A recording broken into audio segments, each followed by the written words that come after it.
And I was looking at it and I was thinking, is there an advantage from England having sort of all the group games and only potentially one game having to go away? Yeah. Is there an advantage in having that settled environment?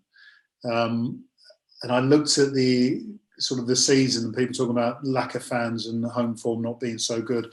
And one of my arguments against it was perhaps the fact that if you don't have a change of scenery, then you're over a long period of time, hopefully not so much over a month, you do get stuck in a bit of a rut.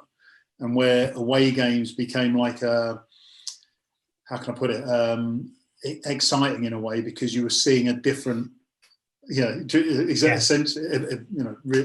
completely seeing a different environment. Yeah, all of a sudden it's like stimulation overload, and that encourages players to play away from home. So I'm trying to work out whether England being at home for so long is good. I think in this scenario, obviously because it's a tournament, then it will play in our hands rather than thinking I'm only going to be here for a couple of days and then have to jump on a plane. A few of the teams are having to move around quite a bit, aren't they? So that could be more unsettling when you need players to be sort of training and doing everything else. So long answer. There's so many different things you could think about.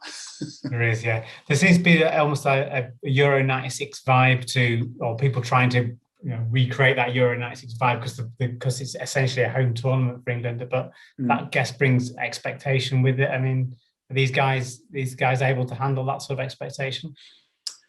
A very good question. I mean, I think as the England fan collective, should be very encouraged by what we've seen our players do this season.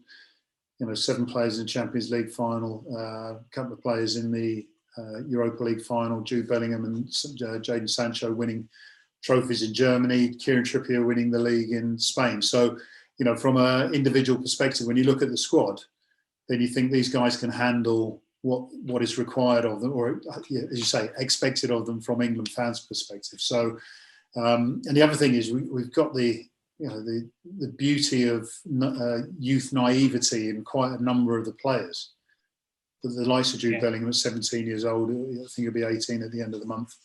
Jadon Sancho, Mason Mount, and Phil Foden. I mean, these are young players who, and I mean, you could use Trent Alexander in a reference here, because when you look at Trent Alexander's sort of progression through his career, he got an opportunity young and just went to the highest high. I mean, he played in the World Club Championship and won it.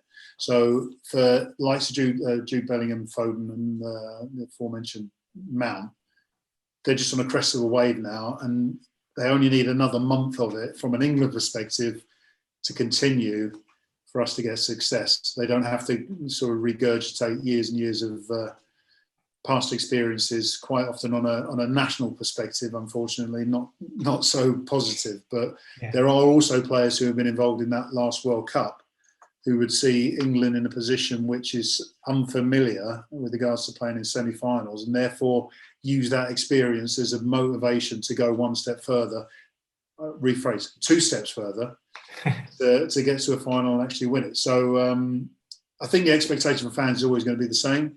I find it very encouraging, and I say this genuinely, that I'm encouraged by how confident I feel about what we've got as a squad, rather than just saying I'm an England fan and I think we can win. So I think they'll be fine. Yeah, I mean the squad have gone into with a couple of injuries, and I think there's still some doubt over Harry Maguire, and Henderson's not played a lot of minutes since February. But is that a concern? There's been a lot of debate over that, but is that a concern for you that they're taking players who have not a lot of game time or injuries? I'll put it this way: if Henderson, Jordan Henderson, or Harry Maguire play one game, and it's the final, and one of them scores a goal, that's all we need.